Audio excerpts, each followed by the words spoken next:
Hello everyone, I'm Jason Sikes, aka the Tech Rancher, and this is my solution for homework lesson number 15. The lessons are done by Paul McWhorter, and the class that I'm taking is Raspberry Pico W, and Paul does a great job on several different electrical engineering courses. You can find him on YouTube at Paul McWhorter, or you can find him on his website at www.toptechboy.com. Alright, enough promoting about Paul. Let's get into the homework assignment. Let's see, let's start with this right back here. Alright, the homework assignment was that Paul wanted us to take user input to control a RGB, and this is what my circuit diagram is. I'm using ground coming off to the cathode leg of the RGB LED. For pin 13, I am coming up for red, pin 14 is green, and pin 15 is blue. Let's see, for those that you saw at the very first, there's schematics. Those are you that are doing electrical engineering courses or hobbyist electrical engineer. You pretty much know how to read this. For those who don't, let's go over this real quick. This represents my Pico W. This is my GPIO pins, coming right down through on the inside, and on the outside the physical pin numbers. I'm coming out on GPIO 13, which was red. GPIO 14 is green, and GPIO 15 is blue. Cathode leg coming out of the RGB is running to physical pin number 33, which is ground. Alright, let's go over here and see what the code is I have for this. There it is. Alright, starting out here, this is for the code for lesson number 15. I'm importing the library machine, the class of pin, and the class of PWM. Importing the library time and the class of sleep microseconds and regular sleep. Coming in the global variables of red pin 13, green pin 14, blue pin 15, and for the spacings of in between, I'll show that later on down in the code. I have 1 second, and then for our loop cycle delay, I have 100 milliseconds. Using a list here for the coloring to be displayed to the user, and then I have a dictionary to hold the coloring for that we're giving them.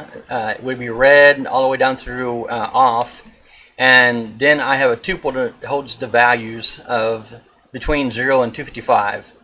I'm just more used to using that type of 8-bit system instead of a hexadecimal, or even using a 16-bit, which, correction, that is a hexadecimal. Okay, I'm holding, or I created a list here called display color, and creating my objects, the red, green, and blue, setting the pins, setting the frequency, and making them turn on to 0, or actually not really coming on, they're just holding 0 on there. And then I did functions to do my math, converting from 250 or from 0 up to 255 over to 65, 535, and then calling in my dictionaries and which tuple it is holding within that dictionary key for the value.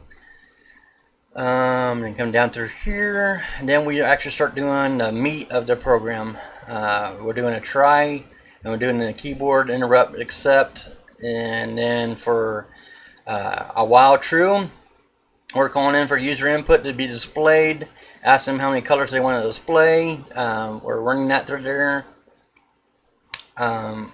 taking that to what they're giving us back, and then running through that, depending on how many colors they want to display.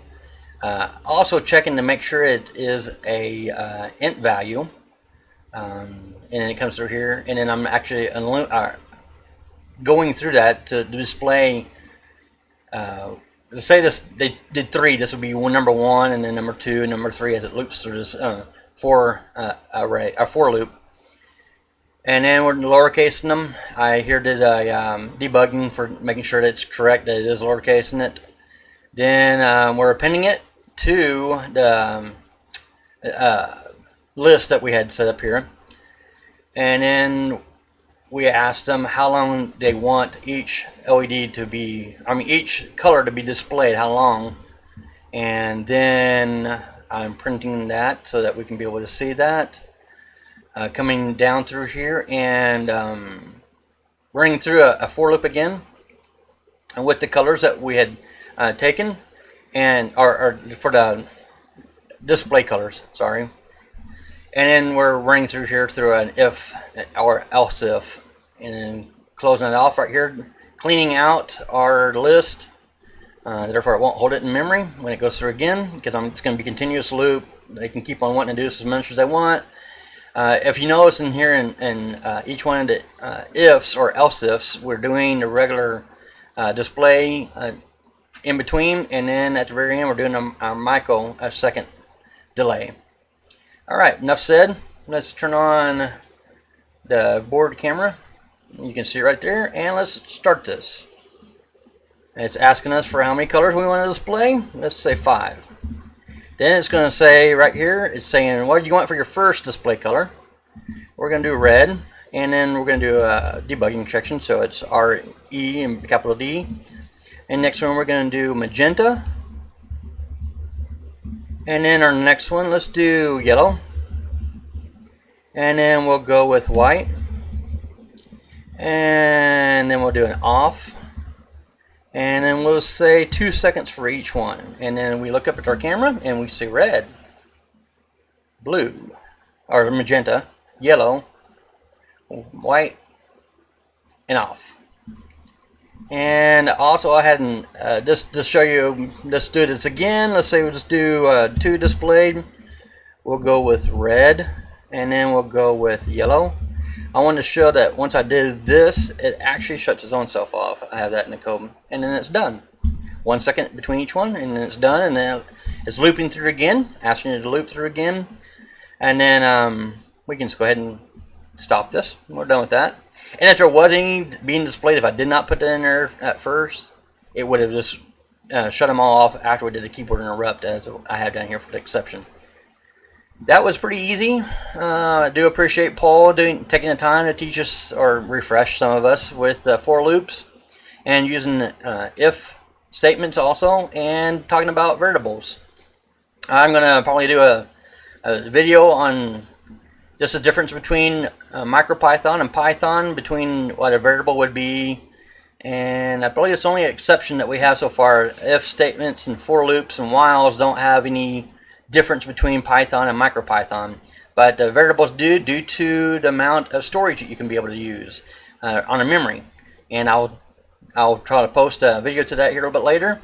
I've had some technical issues updating my OS. I like to use Linux, and I updated to a new Linux version, and I lost my OBS screen recording. But after 2 days of spending my free time trying to find the bug, I finally found the bug and got it fixed. So I'm back here doing some videos again. Until next time, be safe out there. Leave a comment down below. I'll be more than glad to respond to it. I can even take criticism if you got any. Alright, talk to you later.